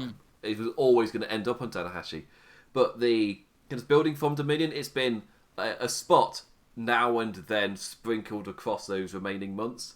And they've not really interacted that much, but it's been enough to sow the seeds and tie it up to Wrestle Kingdom. And the Jericho, as you're saying, the story is so similar to Kenny Omega, it doesn't take much to kind of tell that story. And of course, Tanahashi, that flows on from Kenny Omega, of he's still defending the kingdom against a Western influence. Mostly because you look at New Japan and look at what the fans are saying in Japan, that is a genuine concern about the Western influence in New Japan. So it makes sense to literally do a match about that on the show. It's like, yes, it's reading what the room and what's happening and just painting your own story using all of that information. But yeah, this year there was fan backlash in Japan for the shows they were doing in the United States, saying, are these guys getting worn out on these American shows? You're not giving enough to your Japanese fans. And I think that's, if you look at the cards that were handed out to Americans, except for the G1 Super card, you're not really, busting anyone too hard on the American cards, except which was, the G1 Super card was an incredible thing in Madison Square Garden, like an incredible historic thing. So of course they're going to go all out. But but that's a genuine feeling that they have there. There's fans there that do feel like the Western influence is, maybe not completely ruining, but certainly corrupting a little bit their wrestling that they love and their promotion that they love. And this is a perfect story to tell in it for the second year in a row. It still works, still makes sense, still relevant. Yep. And of course, you still have to have Tanahashi win. He defends his kingdom. It doesn't have to set up an AEW match, but it sets up Tanahashi defending his kingdom once more. And kind of like I said it last year, but that farewell spot, I said last time because it was the last match of the era, which has become Tanahashi's era. But now in the new Reiwa era, the message still works if you have Tanahashi defending his kingdom once more on the grand stage at the start of the era, whilst the other guys are now main eventing, cementing that this is theirs. Like in Naito, Jay White, Okada and Ibushi. It still works. He defends the kingdom whilst the others are the ones who are able to rise up because Tanahashi is there defending them at the gate. It's like, oh, I love that. It works really, really well.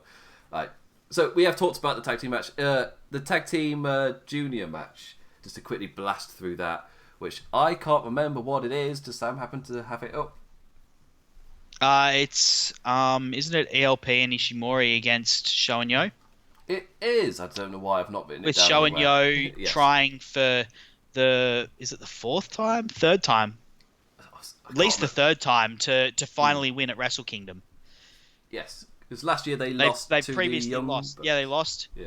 Last year they lost in the 4-way to, I think it was Kanemaru and Desperado actually, and then the year before that they lost to the Young Bucks. Yes. Not sure about Wrestle Kingdom 11. Sorry. But were they even back for Wrestle Kingdom 11? I don't know. No, I don't think so. They were still young lions then. Yeah, they were on the excursion. But yeah, they've tried twice to win at Wrestle Kingdom, and they have failed. And this is the third time's a charm, hopefully, against the Bullet Club team of Taiji Ishimori and ELP, who are exactly like Kenta and exactly like JY. Just these perfect pricks, who just know how to, but also can put on. I mean, that's the thing I love about New Japan is you have these heels who are intensely unlikable, but when it comes to it, they get the job done in the ring anyway. It's still great matches. You don't have to have a crap match to get booed in New Japan. Yeah, another asset that I really, really love about how they build these characters and things. And stables, that's what I'm about, and things. Because they feed into the identity of Bullet Club so well. As we said, with Jay White and Kenta kind of at the top, kind of cementing that image, and these they paint it even more. It's like, oh, yes, I love it, it's great. With Roppongi 3K, for them, this feels like this is the time, as Sam was saying, third, second, fourth, whatever it is. Tom's the time for them to win at Wrestle Kingdom. It's third. It's third. Yeah, so third time's the charm to win at Wrestle Kingdom. after I think they lost to the Young Bucks in a singles match, and then they lost in the 4-way. Yep. So yeah, they've had a tough time of it. But of course, it's another one where if you look over the course of the year, especially in their singles run as well with the Best of Super Juniors, they really rose. And Show even got a championship match of some sort. I think it's one of, I can't remember what it was. On the US shows, Show contested for one of the titles, whichever one it was, I can't remember. But in the singles matches, Show comes out like an absolute star, like such a beast as well. And it's awesome to. Hey, he won that bodybuilding competition. He beat Tanahashi and Ibushi for bodybuilding. And he's a junior. For those not in the loop who don't follow everything New Japan does, they had a bodybuilding competition amongst the wrestlers before one of the recent Road to Wrestle Kingdom shows, and Show won handsomely over the likes of Hiroshi Tanahashi and Kota Ibushi, and funnily enough, Peter as well, another Bullet Club member. To be fair, Show's Twitter has more skin than Peter's. Like he shows off. He is a beast though. I actually like. I think aside from Robbie Eagles, who obviously he's my number one guy in the junior division, I think Show is my second favorite junior. I just love his intensity, and he wants to be bigger than he is. He's a small guy in he's a big man in a small man's body. Yeah. And he's another one of those guys where his theme tune just gets stuck in my head. Theme tune, his entrance theme. It gets stuck in my head whenever I hear it. Does that? Yep. Yes. But yeah, as a wrestler as well, his Best of Super Juniors kind of cemented what he can do in that zone, and he really, really made a name for himself in that tournament. To be fair, it was a fantastic tournament. So many great matches. Like even Will Ospreay, Rocky Romero was a legit match of the year contender for me. Like there was such consistency in that tournament. It was just, to be fair, Will Ospreay in that tournament was seemingly having match of the night every round, which is insane to kind of think about with that consistency. But yeah, Show really stepped up to the plate. He felt like a megastar in that tournament. Show versus Shingo is like the two big. Yeah, I was just about to mention that. About to mention that one. That is a great match. But that was like the Show stepping up against another big lad, because of course Show is like one of the big guys of the junior division, so he's mostly facing smaller folk. But in this case, though, Shingo was a pure muscle kind of match for him to really show like just how strong and beefy he is. But he's got even stronger and beefier since then. So he's pulling a Will Ospreay where he's getting bigger and bigger, and soon enough he's going to be a little bit too big for those juniors, and he can finally move on. He feels like a megastar for the future. Like everything is screaming that he's got massive potential, and this is like winning a tag team match with Yo at Wrestle Kingdom. Feels like the perfect way to kind of cement like the early part of their careers, as in they had this amount of success, and this is what shows they had this success. This was their peak moment before you launch Show into the stratosphere. Make him like they can do the same pattern as Ospreay. To be fair, just have him win the junior title. I feel like this year's going to be they're going to be tagged. They're going to be tagging for a little bit more. I suspect Robbie Eagles is going to be the junior for the Chaos Junior for at least the first 6 months or so. But yeah, I see a lot of photos on social media of Show and Yo hanging out with Tanahashi, which that speaks well, and that speaks volumes for what their potential is and what the company may think of them in terms of the company that they're keeping within the New Japan locker room. Yeah, that's kind of all I want to say on that one, really. The future versus the dickhead present. It's really what is it? There's two more matches to quickly bash through before we sign off. Yes, we've gone over our time, but we'll go to a finish. Damn it, it's overtime. So first off, so General first off Manager's come out and he's gone. We're getting a finish from you. We're not going to a dead heat. Yeah. So first off is the Rev Pro British Championship. I can't not talk about the British Championship, surely, with me of all people. ZSJ, Zack Sabre Jr., defending against Sanada, and every other time I would expect ZSJ to win. However, just one name will paint the picture of maybe not. Boris Johnson. if you saw his promo, it's Boris Johnson. Boris Toffing Johnson. And I loved how in the G1, the fact that he kept bringing him up painted the picture that the reason he was struggling was because Boris Johnson. yeah, that's a kind word to explain Zack Sabre Jr.'s state of mind. Now he is the permanent Prime Minister, and Conservatives won across the country, stealing Labour seats. Zack Sabre Jr. should be at the most broken we've ever seen him in New Japan. Well, he did just lose to Bushi. Oh dear. He lost a singles match to Bushi. And that should paint the picture. Yes, it is a kind of setup for Wrestle Kingdom, but it makes sense that Zack Sabre Jr. would be a broken man come Wrestle Kingdom. So even though it's the British Championship, even though it's Zack Sabre Jr. and him and the British Championship are kind of becoming, I've forgotten what the word is, but synonymous, like one and the same with each other. But because of outside circumstances, which generally do influence the ZSJ character, I wouldn't be surprised if Sanada wins. And I can partly say that because Hasuke will get more Sanada as well. We've got Shota Umino. Now we're going to get Sanada as well. We get all the great ones. All ours. But it makes sense. ZSJ would be broken by those outside circumstances, and Sanada would be there to sweep up the pieces and win a singles championship at Wrestle Kingdom. And in terms of the continued build for Sanada to kind of switch it to him, that makes the most sense to have him win a singles championship at Wrestle Kingdom and cement the fact that he has done that before, like an even bigger stage next year. Yeah, that's what I was just about to say with Sanada, that this is very much in sync with what his trajectory this year, in terms of how he's stepped up as a singles competitor. Last year, him and Evil were in the tag team match, and they won the tag team match actually.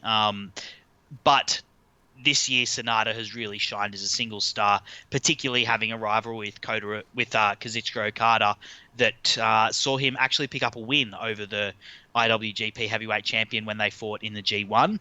He didn't win the rematch that they had later on in the year at Power Struggle, but he has progressively advanced as a singles competitor, and these two always have really great matches together. They, the way that they gel and wrestle it's really old school actually, in the way that they grapple. But where Sanada's character has sort of had a banner year and really grown over the year, Zack Sabre Jr. has, if anything, regressed. The year before last, he was tapping out everyone. And then this year, he ended it by losing a singles match to Bushi in a roll-up, a junior, in a roll-up, the kind of thing that he would normally do to other wrestlers. So, it paints the picture of a champion who has all the tools, but is distracted, as you say. This will be an interesting match. And then, there was backstage reasons that Bushi wrestled instead of Sanada on that, and there's a rumor that Sanada may be injured and the Bushi may get thrown in at the last minute, so that's why they did that quick win to give them that option. But from the storyline perspective, this is Zack Sabre is regardless of if he wrestles Sanada or Bushi, he's a guy who's going to be distracted and who's not had the greatest year, but I guess has a chance to get this year off to a better start. Just in terms of like predictions and things, if Sanada does get subbed in for Bushi just in case, because it would suck if the injury does prevent him, but of course they're resting him. Paid an option just in case he can't, but so I would switch it if Bushi is the wrestler, because Zack Sabre Jr. 100%. Yeah. He can beat Bushi at Wrestle Kingdom on the big stage, but he would be too distracted to beat Sanada. That's my prediction. Just to wrap it up. Yeah, I completely agree. Bushi's not beating Zack Sabre Jr. at Wrestle Kingdom. No chance. And that would change the story as well to, I guess, Zack Sabre enacting a small part of revenge on for his part. But I think I really hope Sanada does get better, because I really like Zack Sabre Jr. He plays he's not in Bullet Club, he's in Suzuki-gun, but he also plays being a bit of a prick very well, being really temperamental, really has a short temper, really childish almost in how he acts, and I like his work, and he's a really good really good against Sonata. Excuse me. And that brings us nice and nicely. I'll use it. It's fine. To the final thing to talk about. These two nights are also the final nights of Jushin Thunder Liger's career. He wraps it up after the end of this Wrestle Kingdom. So it's the end of his goodbye tour, which we've seen. We've been on a road of the best of Jushin Thunder Liger this entire build all the way up with I forgot what they call it. Is it Kishin? Where he's the evil version of him and he can go crazy and hardcore. And he'll stab your eyes out. That kind of Liger. Well, he tried to kill Minoru Suzuki. Yeah. Just tried to stab him with a spike. Then we've also seen just like all. If it was in all the different versions. I think I saw him on the road to Tokyo Dome as yes. Was it Black Liger where he's in the full black gear as well? That was on the road. I'm trying to think because there's so many different versions of Liger. I'm like, have I forgotten one? Which you will pull out for Wrestle Kingdom. Unless I've got the New Japan card game, and there's a white Liger. There's all sorts of different Ligers. They've currently got like a special edition set of Liger cards that you can. You basically got to buy. There's a lot of microtransactions. I'm a bit suspect about this game, but there's certainly a lot of different versions of Liger that you can that they could pull out. I think you're just going to get traditional Liger here. This is a celebration of the man. The great man, and I'm not the greatest wrestling historian, like I don't know as much as a lot of people, but the name Jushin Thunder Liger is a name that means a lot, particularly for the style of wrestling that has come to the fore, the really highly athletic style of wrestling that is what dominates the majority, the main event, particularly in America at the moment. Guys like Kenny Omega, guys like Johnny Gargano, Adam Cole, Tommaso Ciampa, Seth Rollins, they all owe a massive debt. Daniel Bryan, they all owe a massive debt to Jushin Thunder Liger, and the way that he influenced wrestling in his matches in the 80s and the 90s, and he has wrestled everywhere. He's wrestled in WCW. He wrestled in NXT. This is a tribute to one of the absolute legends of not just New Japan, but of pro wrestling, the pro wrestling industry.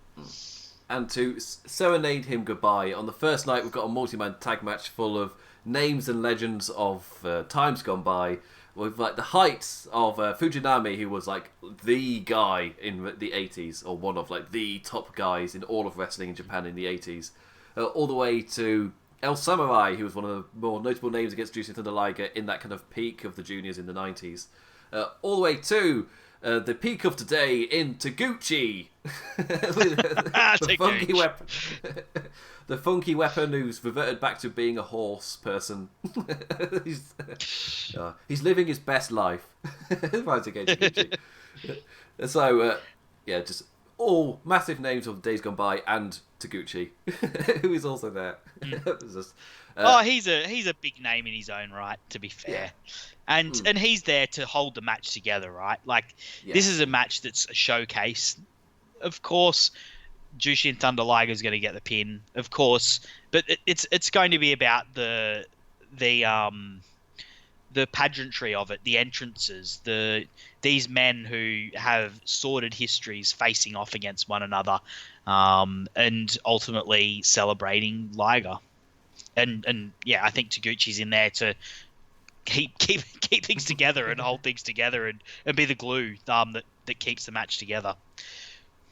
Yeah, so it's a nice serenading, a nice goodbye to Jushin Thunder Liger to truly celebrate him. I don't know which night will be more emotional, this one or the second night. They could both be. His last match at Ryo Gakugakugen was like, we faced Suzuki, and afterwards it was just a ton of respect shown to him, whether it's the fans like standing ovation, chanting his name for like a full 5 minutes or something. I'll expect something similar here. Just a massive ovation for Liger as we say goodbye to him, with I'm assuming fun tag match. That's the peak I'm looking for. Really, it's say goodbye to Liger, have it be nice and emotional, and the match is at least watchable. That's my peak. That's what I'm going for. With a lot of quite older wrestlers, That's the bar I look for. If you look at Mexican wrestling, where they have those Legends versus Legends matches, and they're questionable, to say the least, often up for worst match of the year in those categories. Yeah, if they can beat that, then well done. They're early on in the show as well. They're not going to be like spotlighted later in the card because they're legends. Like, no, they understand the card structure of this. They're going to be in there with the other tag matches at the start of the first night, and same with the second night as well. And that brings us to the end of our preview, where we've dived a little bit more into the stories of Wrestle Kingdom 14. Last week we did the look at the shows, and next week will be, I guess, the emotional tie to it all, with the hardcore night of supporter. Gave everybody cash from Trash Out Radio. That's going to be a really fun show. Yeah, but thank you to Sir Sam for popping on late in the evening in Australia on Boxing Day to talk over Wrestle Kingdom 14. Always a pleasure, Imp. Always a pleasure. As I said at the start, you can check out my columns on lordsofpain.net. Currently doing the Stories That Defined a Decade series. About to release tomorrow, the Shield one. So really looking forward to that. As I said, I absolutely ride or die for Dean Ambrose, and he's a big part of that column, of course. And you can also follow me on Twitter at @Sir_Samuel. I'll be watching Wrestle Kingdom live, so if you're watching too, please follow me or just at me, and love to have any conversations you want about Wrestle Kingdom. I'm pumped. I've got the next 2 weeks off it. I'm currently going to be studying Okada and Tanahashi's rivalry, so that'll get me in the spirit for Wrestle Kingdom. And then, it's, as I said, this is the best time of the year to be a wrestling fan. Also, you can follow me on Twitter at the Damn Implicat. I will be doing it live as well. Also, if it's already plugged on LOP Radio, we'll have LOP Radio Aftershock over after both Wrestle Kingdom shows. I am preparing myself for them to maybe fall and not be able to do everything. So I'm kind of the core carrying that show is the way I'm expected to have to go into it. Two knackered Americans. That's how it goes. But yeah, after both Aftershock shows will be the special trio of Kingdom of Honor and Imp's radio adventures just coming together. As I said already as well, next week I'll be joined by Kayfabe Breakash from Shot Radio to talk Wrestle Kingdom 14 2 days before the show itself, or the first show itself themselves. Yeah. But please do check out the other shows on LOP Radio. Tomorrow we've got The Right Side of the Pond, we're continuing their New Gen series. Then we haven't got anything this weekend because we're getting ready for Wrestle Kingdom. The Monday, Kingdom of Honor, with Jaman and Jeff talking Ring of Honor, MLW, what have you. Tuesdays is a Global Revolution. Wednesdays is Planned Sports Entertainment is Dead, which is on a mini Christmas holiday break, and then we'll be going into its final run in January at some point. Plan has plugged it. Follow him. Look at him on Twitter. LOP Plan. Can't remember what date he's returning to do his final run, but that'll be wrapping up with Plan's retirement. So say thank you to Plan or whatever, or just goodbye. Will we have a tag match for Plan? Have him face all his old rivals, so you could have Mazza and Prime Time on the other side, and he could tag with Shinobi and Sheepster and Mav and. Oh, I didn't think about that. A thank you Plan thing. It's just like juicing with all the different versions of Plan. Just like I hate. Just a show talking about how great New Gen is, a show talking about how crap NXT styles of wrestling is. It's all this type of Plan. Show talking about Seth Rollins. So on a little break he'll be returning on Wednesdays, and I've already plugged my show for next Thursday as well. Already plugged the Wrestle Kingdom stuff, already plugged the end of year, my own columns, what have you. And I feel like it's perfect time to wrap up on Boxing Day. I'm going to enjoy time with my family. One more plug, Imp. We forgot. My birthday bash in January. Shoot, yes. Where we're going to be. So when the votes come in for the end of year, we're going to be doing a special podcast to announce the results before we put out the results on lordsofpain.net. So check out that around about the 11th, I think, or the 12th actually. Yeah, the 12th. Yeah, 12th, that's when it's being released. We're recording on the 11th. It's to be released on the 12th. That was it. Yes. Keep an eye out for that. My birthday bash. And thank you for listening to all of this show. I'll be back next week. So Sam will be back when he's just plugged on the 12th. Then he said 11th again. Or if you send out the bat signal, if Zanman and Jeff can't do it, I guess I'll dust off the microphone and do a Wrestle Kingdom review just like old times. When it comes to the with a warning, just to say if one of them dies, so Sammy's ready. It's fine. It's just one of the guys. I don't hope for it to happen. If they die, don't come looking for me. Like, I'm in a different country. It's not just I don't love the Wrestle Kingdom post shows that much. But with that, we bid you adieu with smiles and happiness. That we bid you adieu. Adios.